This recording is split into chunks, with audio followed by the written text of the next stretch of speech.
근데 단지 그 오버되는 돈을 어떻게 할 것이냐, 꼭 필요한 부분에다가 집중을 해서 억지로 그 쿠폰을 쓰겠다고 돈을 쓰는 건 결국 낭비가 되는 거거든요. 꽁돈 통장 한번 만들어 보세요.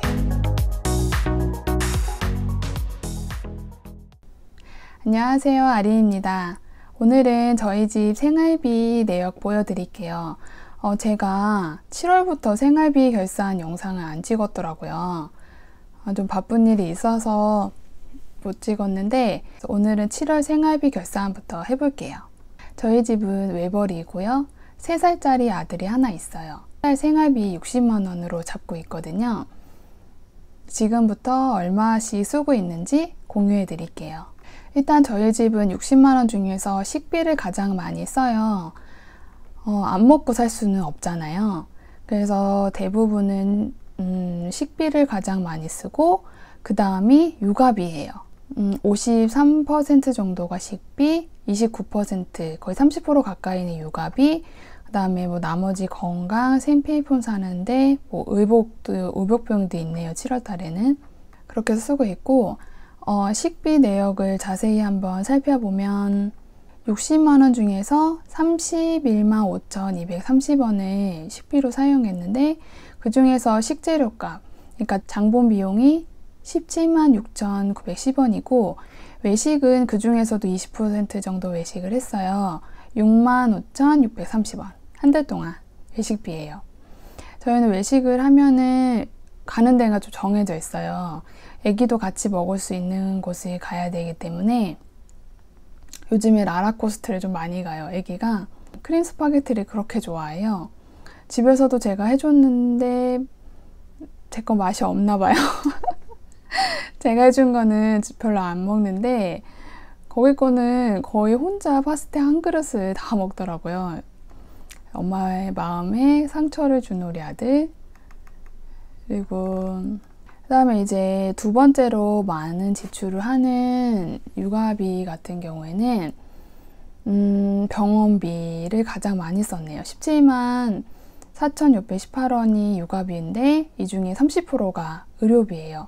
우리 아기가 어린이집 다니고 나서부터 좀 많이 아파서 그래도 이게 옛날에 비하면 좀 덜 든 거긴 한데 올 겨울 같은 때 이게 응급실도 가고 하면서 막 20만 원 가까이 나올 때도 있었거든요. 근데 이번에는 한 5만 2천 원 정도 나오고 그 다음에 이제 기저귀 물티슈, 이건 고정적으로 드는 비용이고요. 그리고 식비. 요즘에 아기가 우리 이렇게 어른 일반식 먹으면서 따로 식비 나눌 거는 별로 없어졌는데 그래서 저희 식비, 식재료 값에 대부분 들어가요.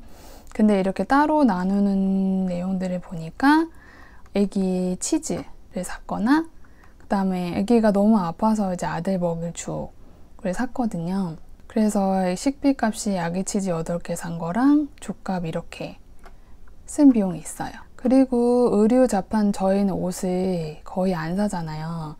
아들 옷도 친구가 물려주는 옷을 입히고 가끔 선물 들어오는 것들, 그런 것 중에서 이제 없는 것들 중에서만 사는데 이번에 애기 의류 잡화 비용을 보니까 7월 달에 아들 어린이집에서 이제 여름 되니까 얇은 여름 이불을 보내달라고 하더라고요. 그래서 쿠팡에서 검색해서 미디움 사이즈를 7,390원 주고 산 거, 그리고 이때 에어컨을 틀고 자는데 너무 반팔 이런 것만 있으니까 감기 걸리고 해서 걱정이 돼서 그때 이제 이것도 쿠팡에서 산 것 같아요. 자가드 7부 실내복 세트를 이제 상하로 6,100원 하는 거 이렇게 샀었네요.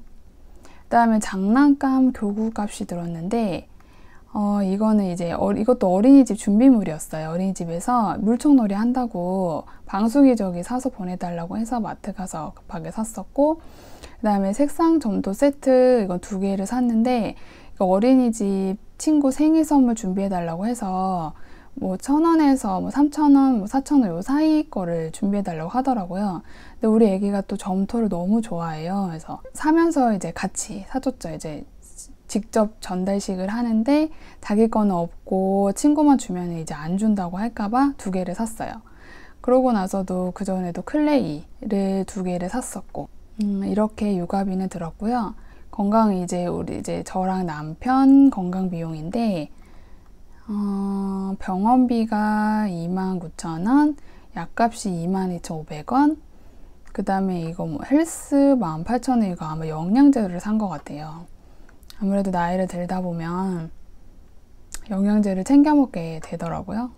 그 다음에 생활품 산 내역은 24,080원을 썼는데 뭐 자파소모, 욕실용품, 주방용품 이런 거잖아요. 그러니까 대부분 뭐 세제 산 것들이에요. 주방 세제 샀다던가 세탁 세제를 샀다던가 이렇게 꼭 필요한 것만 사려고 노력을 하고 있고, 일단 이런 거는 사재기를 하지 않아요. 옛날에는 이렇게 통으로 묶어서 사면은 싸니까 그렇게 샀었는데, 이게 제가 그렇게 하다 보니까 단점이 일단 집이 좁은데 놓을 데가 없어. 놓을 데가 없고 자리 차지하고 스트레스 받고, 그리고 이게 또 집에 수량이 많으면 인심이 후해져요.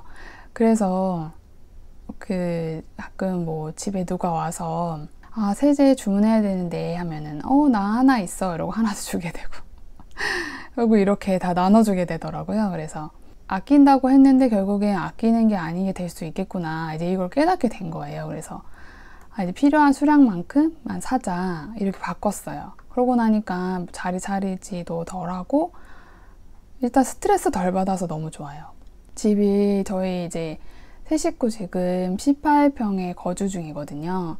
그러니까 애기 물건은 또 넘쳐나고 그러는데 물건이 많아지니까 너무 스트레스 받고 있어요. 또 친구가 이제 물려주고 있잖아요. 그러니까 그 친구도 빨리빨리 이제 안 입는 거는 이제 해결을 해야 되니까 자꾸 택배는 오고, 근데 이거를 둘 데는 없고, 이런 거라도 관리를 해야겠다 생각이 들더라고요. 그리고 의복비를 뭘 샀나 봤더니 저희 남편 양말 11켤레를 샀네요. 이때 이게 제 기억에 홈앤쇼핑에서 3,000원 쿠폰인가? 또 쿠폰을 줘서 근데 마침 남편 양말들이 이제 다 낡고 떨어져서 살 때가 됐는데 쿠폰이 소멸된다고 문자가 온 거예요. 그래서 원래 평소에는 살 게 없으면 이런 거 그냥 다 넘겨요. 억지로 그 쿠폰을 쓰겠다고 돈을 쓰는 건 결국 낭비가 되는 거거든요. 근데 이때 마치 양말을 사야 되는데 생각하고 있을 때 문자가 왔어. 그러면 이제 들어가서 보는 거예요. 이걸 사용해서 살 수 있는 양말이 있는가. 그렇게 해서 샀는데, 제가 꽁돈 통장 쓰는 거 알고 계시죠? 이거 처음 보시는 분들은 모를 수도 있는데, 그러니까 예를 들어서 내가 7,000원짜리 물건을 사는데 2,000원 쿠폰을 썼어. 그러면 내 돈은 5,000원 드는 거잖아요. 근데 가계부에는 7,000원을 그대로 쓰는 거예요. 그런 다음에 이 나머지 쿠폰비 2,000원은 꽁돈 통장이라고 해서 따로 모아놔요. 그러니까 할인해서 받은 아낀 비용들을 따로 모아서 저는 그 돈으로 주로 강의 듣는 데 많이 쓰거든요. 왜냐면 공부를 해야 되니까. 돈 벌려면 공부를 하셔야 됩니다. 그래서 책을 산다던가, 책은 제 용돈으로도 사는데 뭐 부족하면은 여기 꽁돈 통장에서 쓰기도 하고, 요즘 강의료가 비싸다 보니까 이런 식으로 모아놨다가 이제 강의를 듣는데 쓰곤 해요. 이게 꽤 쏠쏠하게 많이 모여요. 꽁돈 통장 한번 만들어 보세요. 강의 듣고 하는데 부담이 줄고, 저는 심적으로 이렇게 부담이 덜어지는 게 참 좋더라고요. 이렇게 강의 듣고 할 때 너무 비싸고 그러면 막 고민하잖아. 이걸 들을까 말까. 이거 들어서 내가 지금 써먹을 수 있어야 되는데 뭐 돈도 없는데 이거를 지금 들어도 될까, 막 이런 고민 옛날에 저도 처음에 했었거든요. 그게 너무 뭐라고 해야 되지? 좀 안타까워. 근데 이렇게 쓸 돈을 만들어 두면은 내가 듣고 싶은 강의가 생겼어. 그러면은 여기서 꺼내서 쓰니까 부담도 덜 되고 이제 신나게 강의를 들으러 갈 수 있죠. 그리고 기타 비용을 뭘 썼나 봤더니 빠른 등기 우편을 썼네요. 이게 아마 제가 이제 지방에 있는 부동산을 매도하면서 이제 계약서 작성하고 할 때 필요한 서류를 아마 보냈던 것 같아요. 이렇게 해서 생활비 60만 원 중에서 이때 59만 3,518원을 써서 돈이 남았네요. 이때. 이렇게 남은 돈은 저는 예비비 통장이라고 해서 거기다가 따로 모아놔요. 이게 조금 사실 60만 원이 3인 가족이 살기에 조금 빠듯하긴 해요. 그래서 아기가 좀 더 많이 아프거나 이러면 아무래도 60만 원 초과될 수 있겠죠. 그런 달에 이렇게 모아둔 예비비로 충당을 합니다. 그 모자라는 돈을 일반 그 월급에서 가져오게 되면 그만큼 저축액이 줄어드는 거거든요. 전체 가계부에 지장을 줄 수 있어요. 그런 거를 방지하기 위해서 어차피 이거 생활비 예산을 책정했던 돈이 남은 거잖아요. 그러니까 이거를 따로 모아놨다가 생활비가 초과되는 날 가져다 쓰는 거죠.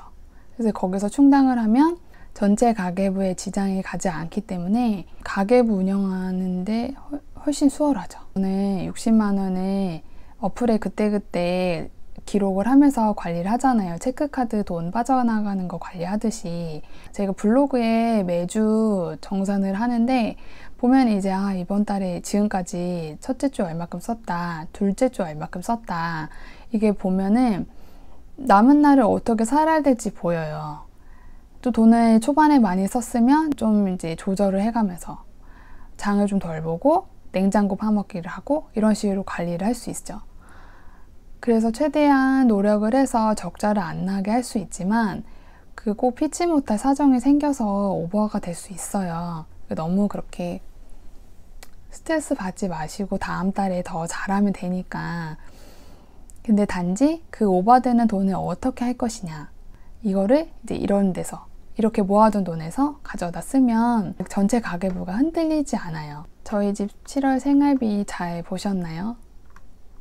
어떻게 식비가 그거밖에 안 나올 수 있냐 생각하실 수도 있어요. 이제 애기 키우는데 일단은 저는 거의 집에서 삼시세끼를 다 먹고 저희 아들은 점심만 어린이집에서 먹고 남편은 이제 야근이 잦아서 일주일에 한 2번 정도 저녁 같이 먹고 그리고 이제 주말에 같이 먹는데 저희 뭐 양가에서 반찬을 해다 주거나 그런 건 아니고요. 저희가 다 사서 해 먹습니다. 제가 밑반찬 이런 거를 별로 좋아하지도 않고 요리를 또 잘하지도 않아서 그냥 그때그때 해 먹는 것 같아요. 냉장고에 있는 것들로 해서 뭐 어플 제 앞에 브이로그 보시면 알겠지만 밥타임이라는 어플에 집에 있는 재료를 넣으면 뭘 해먹을 수 있는지 이렇게 나와요. 그래서 레시피 같은 게 나와서 그 중에서 내가 이거 해볼 수 있겠다 싶은 것들을 좀 골라서 해보고 우연히 그게 되게 맛있었으면 이제 그 다음에 그거 위주로 좀 해먹고 이렇게 하는 편이에요. 양가에서 반찬 안 해다 주고 뭐 시골에서 채소 같은 거 이런 거 안 보내줘도 이렇게 살 수 있습니다. 다음에는 8월달 생활비 결산 가지고 오겠습니다. 시청해주셔서 감사합니다.